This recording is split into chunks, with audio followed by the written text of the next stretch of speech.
So I saw this game online where you go through some authors and you have one book that you've read from that author and another book that you haven't read. So I decided to kind of just peruse my bookshelves a little bit, and I know it's messy, but we're going to ignore the mess and we're just going to focus on the books. So here are some authors that I could tell you I've read one book and there's another one unread. And these are just some of the books that I own. So like I've read Jonathan Safran Foer's novel, Everything is Illuminated. I also have the book Extremely Loud and Incredibly Close, but I haven't yet read his book Eating Animals, which I think is about vegetarianism. I read Karen Joy Fowler's We Are All Completely Beside Ourselves, but I haven't yet read her book Black Glass. Other titles. I don't have it anymore, but I read Gillian Flynn's Sharp Objects and Gone Girl and The Grown Up, her novella, or short story, I'm not sure. But I still haven't read Dark Places because I wanted to have a book that I hadn't yet read from her. Other authors that I have like that, I have 2 copies of this book. One of them is signed. Yeah, I haven't yet read Marisha Pessel's Special Topics in Calamity Physics, but I read her book, what's that book called? It will come back to me. I'll flash it somewhere. But you know, the one with the mixed media and she's investigating, like in real time, some crimes that happen in New York. I can't remember the title, but in any case, I haven't yet read that one. Jonathan Franzen, I haven't yet read Purity, and I haven't yet read Cross the Corrections, but I read his book recently, Crossroads. Other authors like that. I read E.M. Forster's, what's that book called? It's not A Room of One's Own. I'm going to remember it sometime. But I haven't yet read this. I guess things like that. I've read Anne Patchett's Commonwealth and The Dutch House, but Bel Canto is still on my TBR. So yeah, let's do it this way. I'm going to find authors where I own at least 2 of their books, where one of the books I've read and one is still unread on my shelf. So yeah, let's play.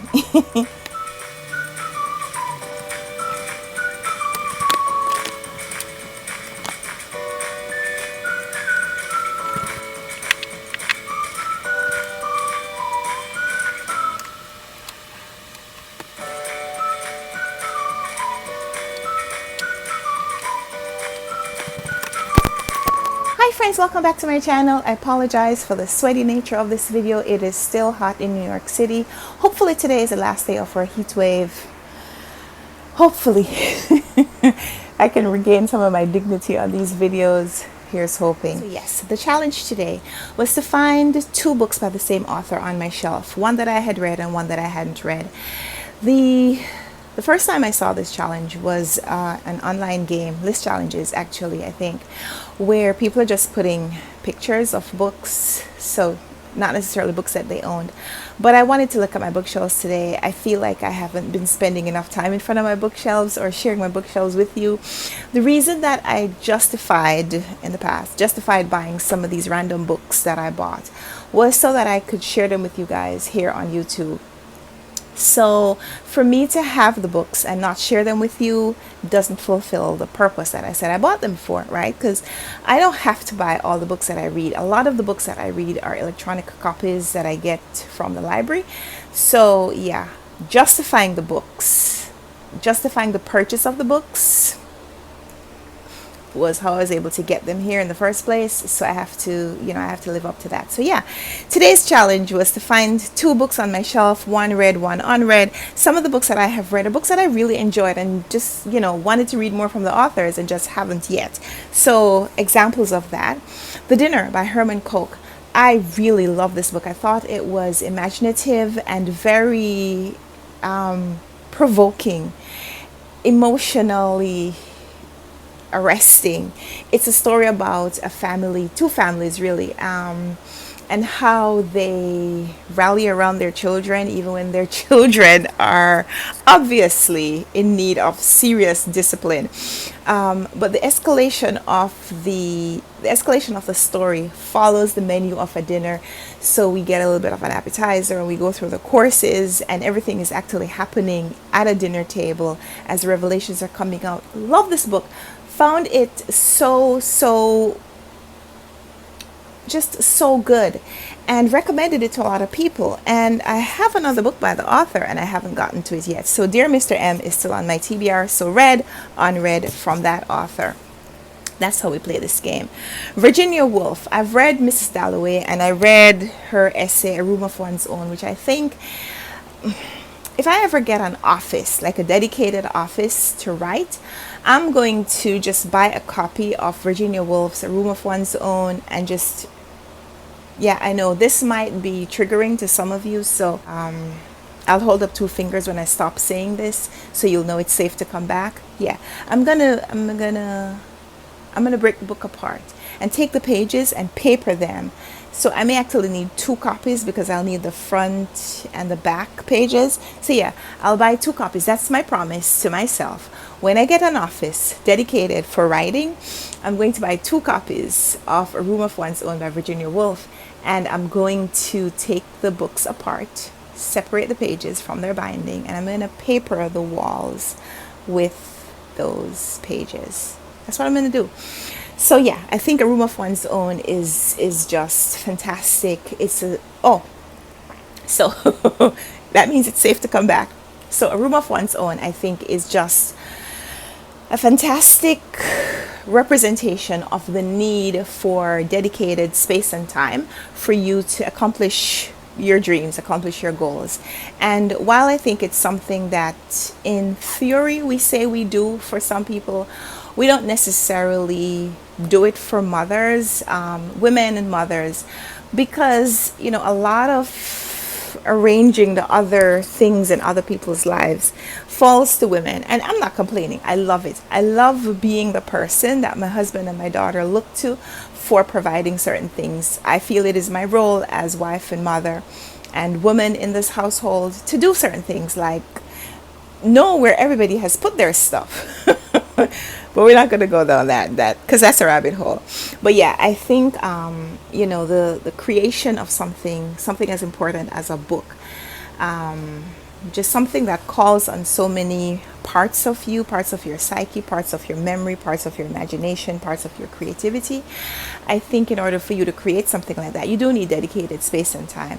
And so I think A Room of One's Own by Virginia Woolf is excellent, an excellent representation of that need.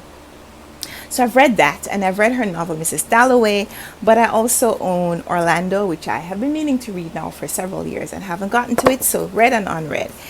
I have read Toni Morrison's The Bluest Eye, and I've read Beloved, and I read Sula, but I have Love by her, and I haven't gotten to it yet, even though I have put it on TBRs many times in the past. So read and unread by that author. I have a project to read all Toni Morrison's books. I thought I was going to work on that this year. Hasn't happened. I haven't read anything by Toni Morrison all year. So another book that I have read, and another author that I read, Karen Joy Fowler. This is a book that you want to go into not knowing too much about it. We are all completely beside ourselves. There is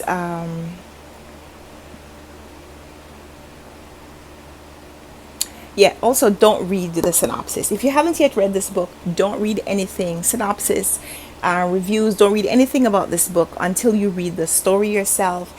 It is a story that, if it is revealed to you organically, will be just so much more rewarding. It is being told from the perspective of a young woman. She's recounting her life growing up in a household, and as she's growing up, she's remembering things and sharing them with the reader.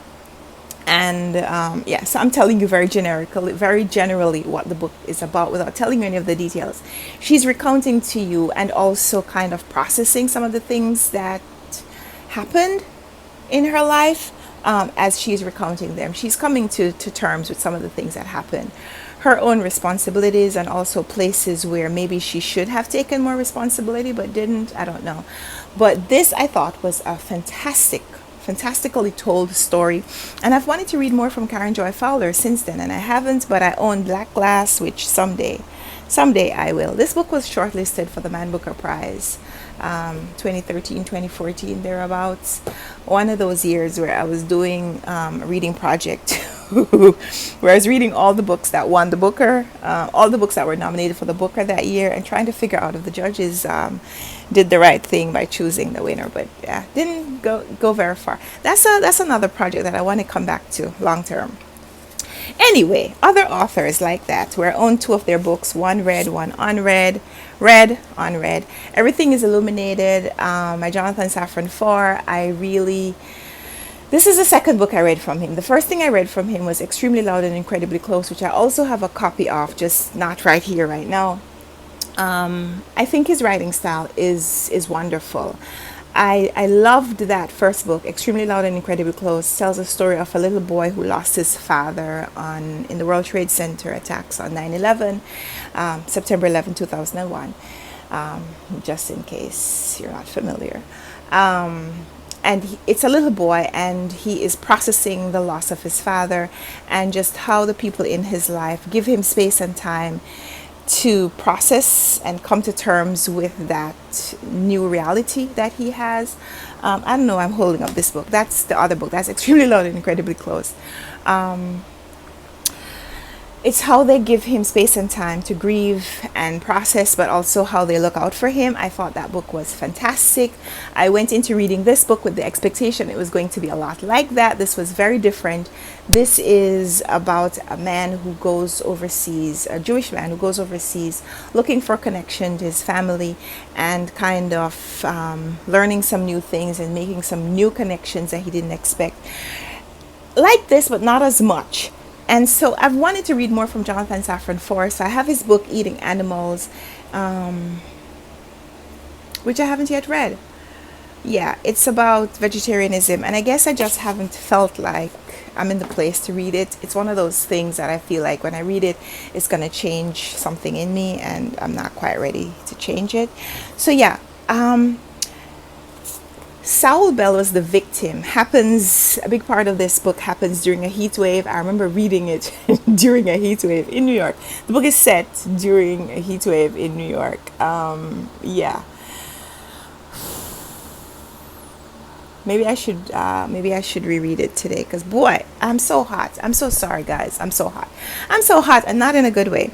But yeah, want to read more from Saul Bellow. He's a Nobel Prize winning author. And I own Mr. Samler's Planet, which I haven't yet gotten to. I think this was on the RunwrightReads book club back when we were reading just random books. But yeah, haven't read anything else by that author. Graham Swift won the Booker Prize with his book Last Orders. This book is good. It's actually really interesting. It gives you a little bit of a story of friendship, especially late in life friendship, or middle age to older men, for men. Yeah, it's about some friends, four friends, and their relationships with each other and with each other's wives and their families. And it's about what happens when one of those friends dies and he leaves his friends to carry out his last wishes. So yeah, Last Orders was good, but I don't know if it was Booker Prize winning good, at least the way I viewed the Booker Prize. But this won the Booker Prize in 1996. But a couple of years ago, I think, I won this giveaway from the publishers. They sent me 4 novels from the same author. This is the newest release, Here We Are, by Graham Swift, and I haven't yet read it. He's the author of 11 novels, and I own about 4 of them, and so far I've only read the one that won the Booker, so read and unread. Other authors that I own 2 books, read The Handmaid's Tale. Don't need to tell you about what this is about, because it is happening right now in the United States of America. We are entering, if we're not careful, we are entering modern day, present day, real Gilead, where women are not allowed to make choices over their own bodies. Like, you can't decide what you want to do with your reproductive rights because the government says you shouldn't. Like, that's just so ridiculous. In any case, this is not a political channel. We're not going to go down a rant. But yeah, read The Handmaid's Tale if you haven't yet, because you may just need to understand for yourself what could happen if certain things are not checked early. So yeah, read The Handmaid's Tale and haven't yet read The Blind Assassin, which is one of Margaret Atwood's Booker-winning novels. She's won the Booker now a couple of times. So read and unread. We'll get to this soon, but it is a big book. One of these days, guys, I'm going to finish my Booker challenge. Other Booker-winning novelists, Lincoln in the Bardo by George Saunders. This won the Booker a few years back, 2017. This won the Booker. George Saunders was the second American to win the Booker. He won, I think, the year after Paul Beatty won for The Sellout. He's talking about George Saunders, Lincoln in the Bardo, which I really, really love. Read it twice. I think this book is fantastic, but haven't yet read anything else by George Saunders, including his book that I should have read last year and didn't, Swim in a Pond in the Rain, in which 4 Russians give a masterclass on writing, reading, and life. I was hoping that this was going to be assigned to me for the BookTube prize, and it wasn't, so I'm going to have to read it someday. So George Saunders, read and unread. J.G. Farrell has a trilogy, focuses on the British Empire, the relationship between England and some of its colonies or former colonies. So his first book was Troubles, won the Lost Man Booker Prize. His second book also won the Booker Prize. It was The Siege of Krishnapur, which I have up there somewhere. And then he wrote a book about Singapore, which didn't win the Booker, so I haven't yet read this one, but I have read the 2 Booker winning ones. The Siege of Krishnapur obviously talks about India and Ireland, and so I've read this one, and this is unread. J.G. Farrell, if you haven't yet read him, go check him out. He's really, really funny. At least his writing is hilarious. I don't know about him as a person. Other authors that I've read and own their books. Read Americana by Chimamanda Ngozi Adichie. Haven't yet read Half of a Yellow Sun, even though I probably owned these 2 books for about the same amount of time. Read this several years ago now. This is still hanging out on my shelf unread. So sorry about that, guys. And let's finish this up with a nonfiction. Narrative nonfiction is best, I think, done by Eric Larson. I buddy read this with Patrice and Doris and Heidi last year, I think. And so far, we've read a couple of his books together. I think maybe 3 or 4 of his books. We read The Splendid and the Vile. We read This is Dead Wake. We read Thunderstruck. Yeah. And I think the ladies have already read this one, so I need to read it for myself. Devil in the White City. But I haven't yet read it. So read and unread by Eric Larson. And yeah, that's this video. Let me know in the comments down below if you have books on your shelves, physical books that you own, or it doesn't have to be physical, it could be on your Kindle or your electronic storage device, because we don't want to be brand specific. If you have 2 books by the same author that you've read one and haven't yet read the other, let me know in the comments down below what some of those titles are or authors. And yeah, thank you so much for watching this video. Give it a thumbs up if you liked it. Share this video with someone else who you think might enjoy playing this game, and if you make a similar video, tag me so I know to come watch. And so yeah, thank you so much for watching. Subscribe if you haven't already. Let's chat in the comments, and until next time, happy reading, happy book perusing, happy everything. Happy end of the heat wave. It ends today, I think. Fingers crossed. Bye.